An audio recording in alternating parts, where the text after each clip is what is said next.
తూర్పుగోదావరి జిల్లా గోపాలపురం మండలంలో డయేరియా ప్రబలుతోంది. కోమటికుంట గ్రామంలో డయేరియా కేసు నమోదైంది. గుడ్డిగూడెం గ్రామంలో డయేరియా వ్యాప్తి చెందడంతో ప్రజలు భయాందోళనకు గురవుతున్నారు. శ్రీనివాస ఫ్లైవుడ్స్ ఫ్యాక్టరీలో పనిచేస్తున్న ఉత్తర భారతానికి చెందిన 6 కార్మికులు వాంతులు విరేచనాలతో అస్వస్థతకు గురయ్యారు.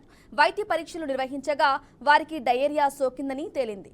దీంతో అప్రమత్తమైన వైద్య సిబ్బంది గ్రామంలో ప్రత్యేక వైద్య శిబిరాన్ని ఏర్పాటు చేసి చికిత్స అందిస్తున్నారు. వారిలో 2 పరిస్థితి విషమంగా ఉండటంతో రాజమండ్రి ప్రభుత్వ ఆసుపత్రికి తరలించారు.